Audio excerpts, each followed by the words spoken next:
इसके पहले क्लास में हम पढ़ रहे थे एससीसी यानी सिंपल क्यूबिक शेल यानी एससीसी के बारे में पढ़ रहे थे। और उसके बाद देखे थे हम लोग एफसीसी यानी फेस सेंटर क्यूबिक शेल। तो एससीसी और एफसीसी में गोले कहाँ पे रहते हैं? एससीसी में केवल कोनों पर हो जाएंगे और एफसीसी यानी फेस सेंटर क्यूबिक शेल फलक केंद्रित में आपका कोनों के साथ साथ फलकों के केंद्र पर रहते हैं यानी फेस सेंटर पर रहते हैं। आप देखते हैं हम लोग तीसरा टाइप का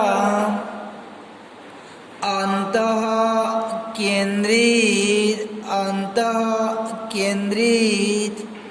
यानी अंतः केंद्रित क्रिस्टल जालक या अंतः केंद्रित घनीय शेल, अंतः केंद्रित घनीय क्रिस्टल जालक, ये तीसरा टाइप का हो जाता है। या इसको कहते हैं काय केंद्रित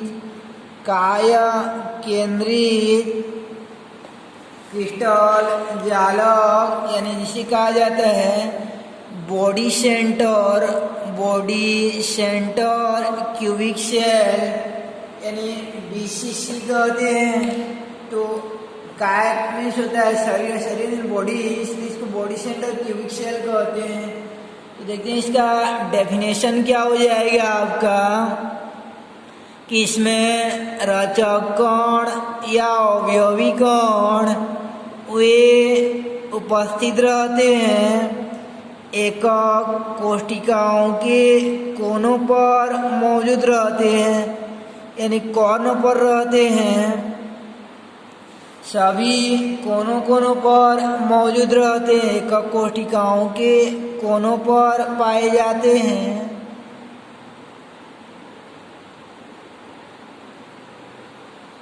और केवल कोनों पर रहते तो एससीसी हो जाता है, कोनों के साथ फेस सेंटर पर रहेंगे तो आपका एससीसी हो जाता है।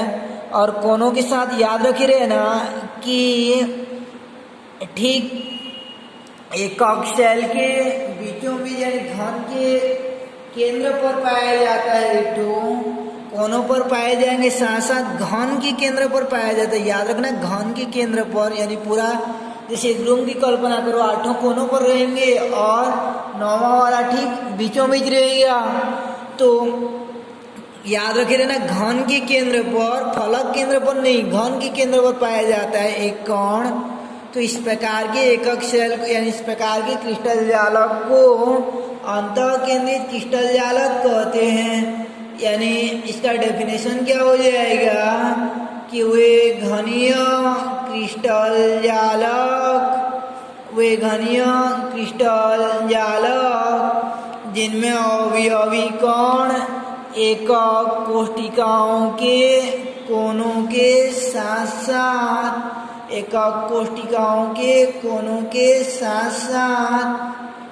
घन के केंद्र पर भी स्थित होते हैं, उन्हें अंतः केंद्रित क्रिस्टल जालक कहते हैं। या एकक कोशिकाओं के केंद्र पर भी स्थित होते हैं, उन्हें अंतः केंद्रित क्रिस्टल जालक कहते हैं। यानी वे घनीय क्रिस्टल जालक जिनमें अवयवी कण या रचक कण एकक कोशिकाओं के कोनों के साथ साथ एकक कोशिकाओं के केंद्र या घन के केंद्र पर पाए जाते हैं, उन्हें अंतः केंद्रित घनीय क्रिस्टल जालक कहते हैं या बॉडी सेंटर क्यूबिक शेल कहते हैं। यानी वे घनीय क्रिस्टल जालक जिनमें अवयवी कण एकक कोशिकाओं के कोनों के साथ साथ घन के केंद्र पर भी पाए जाते हैं, अंतः केंद्रित क्रिस्टल जालक कहलाते हैं। अब हमको इसका इफेक्टिव एटम का कैलकुलेशन करना है कि बीसीसी के प्रति इनिशियल में प्रभावकारी परमाणु की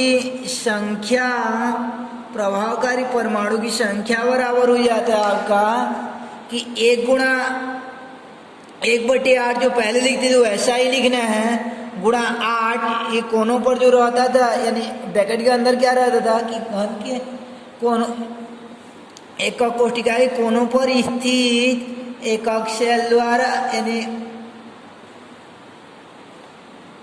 कोनों पर स्थित गोले द्वारा यूनिट सेल को प्राप्त अंश गुणा, इसके अंदर क्या हो जाता था आपका कि कोनों पर स्थित गोलों की संख्या वैसा ही लिखना है पिछले जैसे, इसके अंदर खाली नहीं छोड़ना है, धन कुछ एक्स्ट्रा इसमें होता है और नौवां कण कहाँ पाया जाता है, ठीक बीचों बीच।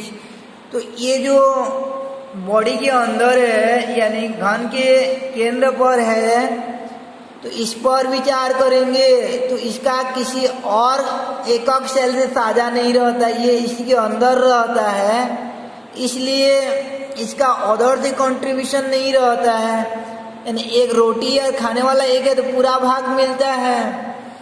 जैसे इसके पहले देखे थे हम लोग फेस सेंटर पर था, तो ये कोनों पर वाला का हिस्सा कितना होता है, 1/8 होता है। ये फेस सेंटर वाला का देखे थे 1/2 होता है, लेकिन बॉडी सेंटर, बॉडी के जो बीच रहता है उसका पूरा 100% यानी 1 रहता है।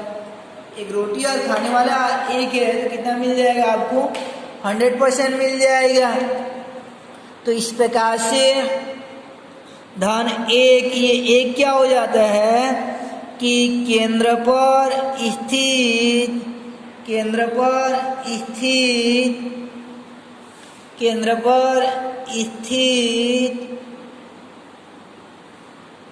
गोले द्वारा यूनिट सेल को प्राप्त अंश हो जाता है।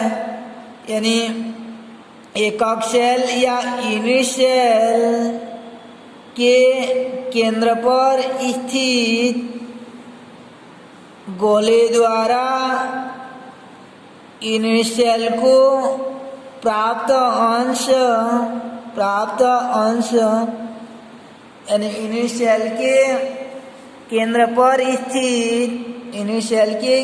पर स्थित गोले द्वारा यूनिट सेल को प्राप्त अंश गुणा इनकी संख्या कितना रहता है, 1 ही रहता है। तो 1 क्या हो जाएगा कि यूनिट सेल के केंद्र पर स्थित गोले की संख्या, यानी ये क्या हो जाएगा, प्रभावकारी परमाणु की संख्या बराबर 1/8 क्या हो जाएगा, कोनों पर स्थित यूनिट सेल द्वारा, यानी कोनों पर स्थित एकक सेल या यूनिट सेल के कोनों पर स्थित गोले द्वारा यूनिट सेल को प्राप्त अंश गुणा ये 8 क्या होता है, कोनों पर स्थित गोलों की संख्या कल जैसे देखे थे। और ये क्या हो जाएगा, एक केंद्र पर स्थित गोले द्वारा यूनिट सेल को प्राप्त अंश गुणा ये क्या हो जाएगा आपका कि यूनिट सेल के केंद्र पर स्थित गोलों की संख्या। ओवरऑल कितना हो जाएगा आपका कि 1/8 गुणा 8 धन 1 गुणा 1 हो जाता है। मीन्स कितना हो जाएगा, 8 एकम 8 और 1 एकम 1, ओवरऑल कितना हो जाएगा 2। अतः क्या हो जाएगा आपका, अतः BCC के पर यूनिट सेल में प्रभावकारी परमाणु इफेक्टिव एटम की संख्या 2 होती है। कितना हो जाएगा आपका, 2 होती है, यानी प्रभावकारी परमाणु की संख्या 2 होती है। पहले देखिए तो SCC प्रभावकारी परमाणु कितना हो जाता है आपका, SCC में प्रभावकारी परमाणु की संख्या होता है आपका, SCC में 1 था और FCC में 4 था और ये BCC में 2 हो जाता है। तो इस प्रकार से हम लोग 3 टाइप का पढ़ चुके घनीय क्रिस्टल के प्रकार, SCC, FCC और BCC। तो आप देखिए BCC का डेफिनेशन क्या हो जाएगा कि वो घनीय क्रिस्टल जालक जिनमें अवयवी कण या रचक कण एकक कोशिकाओं के कोनों के साथ साथ एकक कोशिकाओं के केंद्र पर भी पाए जाते हैं, उन्हें अंतः केंद्रित घनीय क्रिस्टल जालक कहते हैं। अंतः केंद्रित घनीय क्रिस्टल जालक कहते हैं। अब BCC के परिनिषेध में प्रभावकारी परमाणु की संख्या 1/8 कोनों पर स्थित परमाणु या गोले द्वारा निषेध को प्राप्त अंश गुणा 8 कोनों पर स्थित गोलों की संख्या धन 1 क्या हो जाएगा कि ये धन के बाद जो एक आता है वह हो जाएगा कि यूनिसेल के केंद्र पर स्थित गोलों की संख्या यानी गोले द्वारा यूनिसेल को प्राप्त अंश गुणा दूसरा वाला एक क्या हो जाएगा आपका कि केंद्र पर स्थित गोलों की संख्या यानी ओवरऑल 1/8 गुणा 8 धन 1 गुणा 1 हो जाएगा, यानी आपका 1 धन 1 हो जाता है, ओवरऑल कितना हो जाएगा 2 हो जाएगा। तो इस प्रकार 3 प्रकार का पढ़े हम लोग, एससीसी, बीसीसी और एफसीसी। तो एससीसी में प्रभावकारी परमाणु की संख्या हो गया, एससीसी में 1, बीसीसी में 2 और एफसीसी में 4। तो ये था आपका घनीय क्रिस्टल जालक के प्रकार। उसके बाद कुछ नोट्स याद रखिएगा कि इसके अलावा यानी हम लोग देखिए एक तो देखे थे एससीसी यानी सिंपल, दूसरा देखे थे फेस सेंटर, कोनों के साथ साथ अगर फेस के सेंटर पर रहता है तो उन्हें कहा जाता है फेस सेंटर कहा जाता है।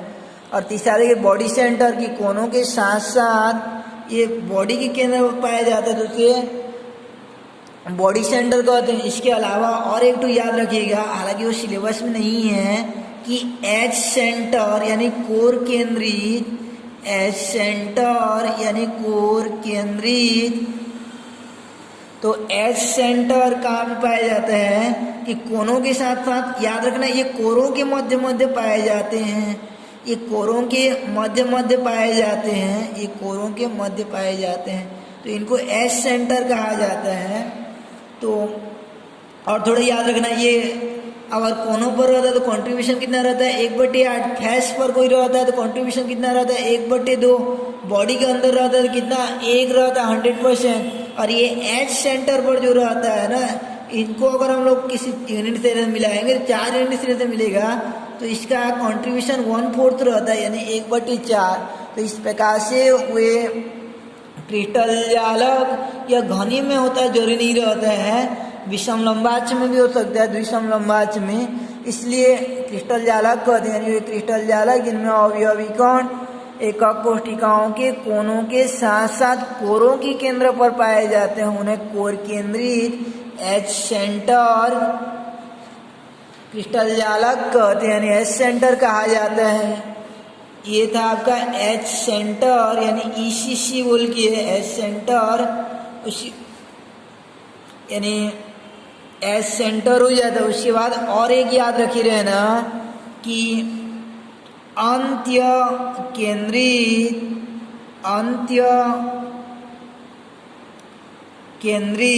अंत वाला पढ़े थे वो बॉडी हो जाता है, ये अंत्य या आधार केंद्रित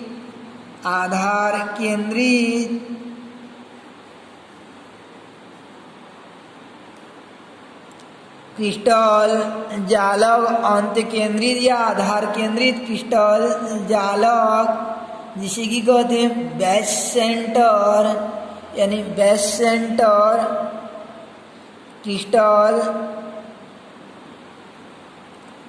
जालक, यानी बेस सेंटर क्रिस्टल जालक, क्रिस्टल लेटिस। तो इस प्रकार से ये 5वां प्रकार का होता है। ये 4था और 5वां सिलेबस में नहीं है, इनको केवल ऐसे ही याद रखिएगा अपनी जानकारी के लिए। तो एस यानी अंत केंद्रित या आधार केंद्रित क्या होता है कि वे क्रिस्टल जालक जिनमें अवयवी कण एकक कोशिकाओं के कोनों पर रहेंगे, साथ साथ कोई भी 2 फलक का चयन करेंगे, इन दोनों को या सामने और पीछे। तो ये दोनों फलकों यानी आमने सामने के फलकों के केंद्र पर पाए जाते हैं, यहाँ पे एक रहेगा और यहाँ पे एक रहेगा। तो इस प्रकार को कहा जाता है अंत केंद्रित या आधार केंद्रित कहते हैं, यानी क्रिस्टल जालक जिनमें अवयवी कण एकक कोशिकाओं के कोनों के साथ साथ आमने सामने के फलकों के केंद्र पर पाए जाते हैं, उन्हें फलक केंद्रित कहा जाता है। सॉरी, आमने सामने फलकों पर पाए जाते हैं उन्हें अंत केंद्रित या आधार केंद्रित कहते हैं। इस प्रकार से 5 प्रकार हुआ, जिनमें से पहला 3 जो घनी के इंटरवल में आते हैं और उनको ही याद रखना है आपको, इन दोनों को उतना जरूरी नहीं है। एससीसी केवल कोनों पर पाया जाएगा और एफसीसी कोनों के साथ साथ फलक केंद्र पर पाया जाएगा। बीसीसी कोनों के साथ साथ पूरा घन के केंद्र पर पाया जाएगा, बॉडी के सेंटर पर। और एच सेंटर यानी कोनों के, चौथा आपका एच सेंटर या कोर केंद्रित कोनों के साथ साथ कोरों के केंद्र पर पाए जाते हैं, कोर के बीच पाए जाते हैं, उनको कोर केंद्रित एच सेंटर कहते हैं। और लास्ट टाइप का होता है आपका कि वे क्रिस्टल जालक जिनमें अवयवी कण एकक कोशिकाओं के कोनों के साथ साथ आमने सामने के फलकों पर पाए जाते हैं, आमने सामने के फलकों पर पाए जाते हैं, उन्हें अंत केंद्रित या बेस सेंटर यानी आधार केंद्रित कहा जाता है। तो ये था आपका एस सेंटर, यानी इस प्रकार ये नोट्स में हो जाता है आपका क्रिस्टल जालक जिनमें अवयवी कण एकक कोशिकाओं के कोनों के साथ साथ कोरों के केंद्र पर रहते हैं, उन्हें कोर केंद्रित क्रिस्टल जालक कहते हैं। दूसरा नोट्स ये हो जाता है कि कोर के केंद्र पर स्थित कण या गोले द्वारा यूनिट सेल को प्राप्त अंश 1/4 होता है, इसको विशेष ध्यान रखिएगा, 1/4 होता है। उसके बाद अंत केंद्रित होता है कि वे क्रिस्टल जालक जिनमें अवयवी कण एकक कोशिकाओं के कोनों के साथ साथ आमने सामने के फलकों के केंद्र पर रहते हैं, उन्हें अंत केंद्रित या आधार केंद्रित क्रिस्टल जालक कहते हैं। और आमने सामने यानी फलक के केंद्र पर, फलक केंद्र वाला हमेशा 1/2 रहता है, यानी आमने सामने के केंद्र पर स्थित रहेगा तो उसको इनिशियल का कंट्रीब्यूशन हाफ हो जाता है, यानी 1/2 अंश प्राप्त होता है। उसके बाद देखते हैं इस बेस पर न्यूमेरिकल क्वेश्चन को कि कोई भी क्रिस्टल जालक में हम लोग ये कोनों पर स्थित गोले को या कण को या परमाणु को एक्स मानेंगे, यानी कोनों पर स्थित परमाणु को या गोले को चाहे आयन को इसको एक्स मानेंगे।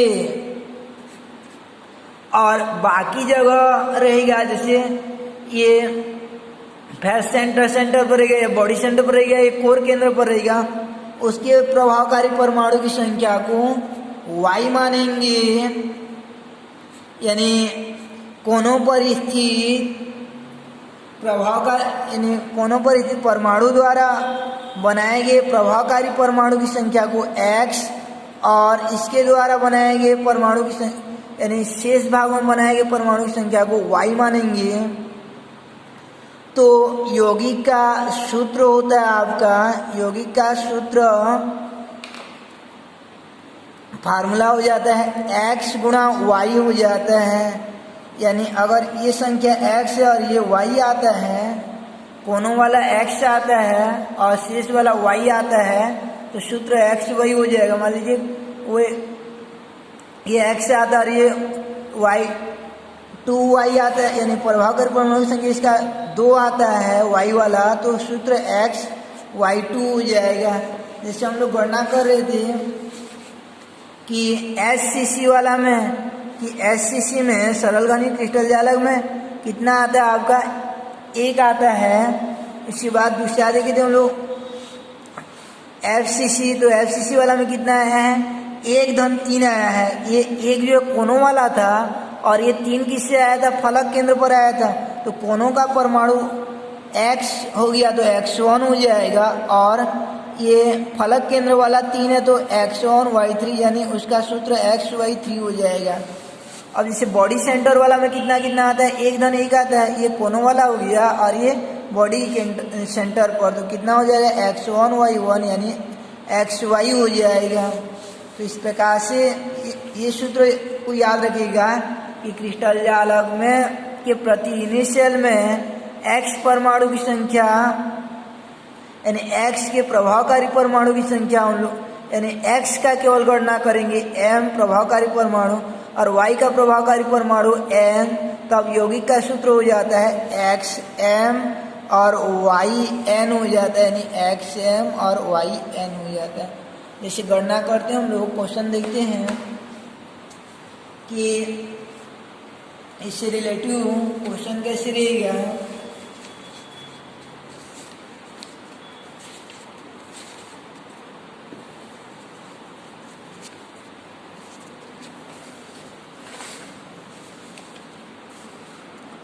जैसे ये क्वेश्चन है कि x और एक्स और वाई तत्व से बने यौगिक की संरचना घनीय इकाई सेल की तरह है, यानी घन के प्रकार का आता है, जिसमें एक्स परमाणु कोनों पर और वाई परमाणु फलक केंद्र पर है। तो यौगिक का सूत्र क्या होगा बताइए, बोला है। यानी एक्स परमाणु कहाँ पर बोला गया है, कोनों पर बोला गया है, और वाई परमाणु कहाँ पर बोला गया है, फलक के केंद्र पर है। तो सूत्र बताइए, ऐसा बोला गया है। तो यानी एक्स परमाणु कोनों पर है बोला गया है, तो इसको इस प्रकार बनाएंगे हम लोग हल। दोनों का अलग अलग प्रभावकारी परमाणु संख्या निकालेंगे, और उस समय हम लोग गणना करते थे एससीसी बीसीसी को दोनों को जोड़ दिया जाता था। तो एक्स के प्रभावकारी परमाणु की संख्या बराबर हो जाए, एक्स कहाँ पर बोला गया था क्वेश्चन में, केवल कोनों पर बोला गया था। तो कोनों पर कंट्रीब्यूशन कितना रहता है, 1/8, और सभी कोनों पर बोला गया, यानी घन के कोनों पर है बोला गया है, तो 1/8 गुणा 8 यानी 1 हो जाएगा। तथा वाई के प्रभावकारी परमाणु की संख्या, वाई के प्रभावकारी परमाणु की संख्या, वाई कहाँ पर बोला गया था आपका, फलक केंद्र पर है। एक बार क्वेश्चन को और देख लेते हैं, जैसे कि एक्स और वाई तत्व से बने यौगिक का सूत्र बनाइए, जिसमें एक्स परमाणु, यही आपका आंसर, एक्स परमाणु कोनों पर और वाई परमाणु फलक केंद्र पर है। तो यौगिक का सूत्र बताइए बोला है। तो वाई परमाणु फलक केंद्र पर कितना कंट्रीब्यूशन रहता है, 1/2, और कितना फलक रहता है, 6, यानी ये कितना हो जाएगा, 3। तो अतः सूत्र क्या हो जाएगा आपका, अतः सूत्र हो जाएगा कि x1 और y3 यानी हो जाएगा आपका xy3, ये आंसर हो जाएगा।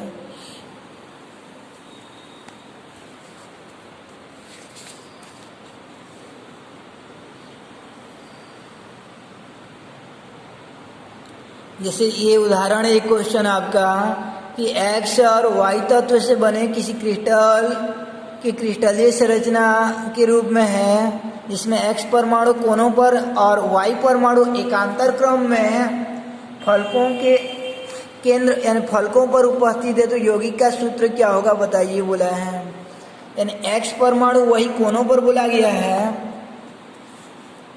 हल, तो एक्स परमाणु कहाँ पर बोला गया है, वही कोनों पर बोला गया है। तो एक्स के प्रभावकारी